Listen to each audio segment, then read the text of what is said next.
హే! Wait, wait, wait, wait. మీరు ఎన్నో సార్లు చేపల కూర తినే ఉంటారు. కానీ ఇలా మాత్రం కాదు. ఎందుకంటే ఇదొక కొత్త స్టైల్ వంట. ఎందుకంటే ఇది అమ్మ చేతి వంట. సో, దానికోసం ముందుగా వెల్లుల్లి పేస్టు, కొంచెం ధనియాల పౌడరు, కొంచెం మెంతి పౌడరు పక్కన పెట్టుకోవాలి. నానబెట్టుకున్న చింతపండు మరియు 4 లవంగాలు, కొంచెం దాల్చిన చెక్క. దీనిని పౌడర్ చేసేసుకోవాలి. నెక్స్ట్ ఆనియన్స్‌ని ఇలా కట్ చేసి ఆయిల్‌లో డీప్ ఫ్రై చేసి దీనిని పేస్ట్ చేసుకోవాలి. నెక్స్ట్ మనం పౌడర్ చేసుకున్న లవంగాలు మరియు దాల్చిన చెక్కలో కొన్నిన్ని వెల్లుల్లిపాయలు వేసి పేస్ట్ చేసేసుకోవాలి.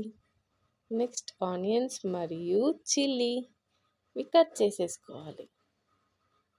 ఆయిల్ వేడవుతున్నప్పుడు కొంచెం జీలకర్ర, అది చిటాపట అన్నప్పుడు మనం కట్ చేసి పెట్టుకున్న ఆనియన్స్ మరియు పచ్చిమిర్చిని యాడ్ చేసుకుందాం. మనం ఏదైనా ఆయిల్ చాలా బాగా వేడైనప్పుడు వేస్తేనే బాగా ఫ్రై అవుతూ బాగా టేస్టీగా అవుతుంది కర్రీ. నెక్స్ట్ దీంట్లో మనం కొంచెం పసుపుని యాడ్ చేసేసుకోవాలి.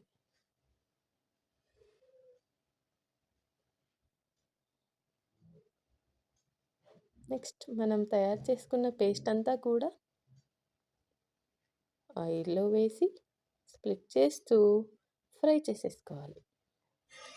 ఈ పేస్ట్‌తోనే కర్రీకి ఎంతో మంచి టేస్ట్ యాడ్ అవుతుంది. అసలైన ట్విస్ట్ ఇదే.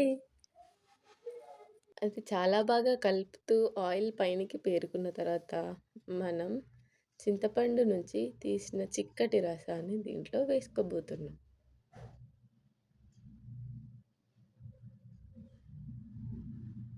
చిక్కటి చింతపండు రసాన్ని వేసుకోవడం వలన ఒక గ్రేవీ లాగా అది తయారవుతుంది.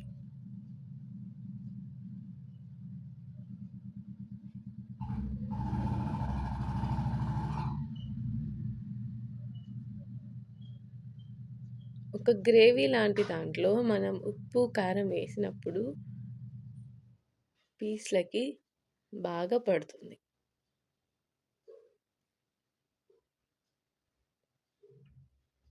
నెక్స్ట్ మనం ఇది ఎంతో బాగా వేడిన తర్వాత కారం మరియు రుచికి సరిపడా ఉప్పుని వేసుకోవాలి.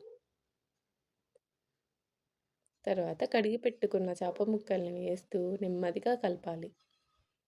ఉప్పు, కారం బాగా పట్టి అవి వేడైన తర్వాత మనం మిగిలిన చింతపండు రసాన్ని కూడా యాడ్ చేసుకుందాం.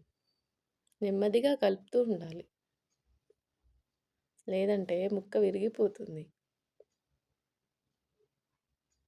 తర్వాత చింతపండు రసాన్ని మొత్తంగా దాంట్లో వేసుకొని బాయిల్ చేసుకోవాలి. మీడియం ఫ్లేమ్‌లో మనం దీనిని బాయిల్ చేసుకోవాలి. ఒక 20-30 నిమిషాలు వేడైన తర్వాత సూప్ దగ్గర పడిన తర్వాత కొంచెం చిక్కగా అయిన తర్వాత దాంట్లో మనం కట్ చేసి పెట్టుకున్న కొత్తిమీరని యాడ్ చేసుకోవాలి. కొత్తిమీర నాన్ వెజ్ కర్రీస్‌కి ఎంతో మంచి టేస్టీ ఇస్తుంది. సో, ఇప్పుడు అమ్మ చేసే చేపల పులుసు రెడీ అయిపోయింది.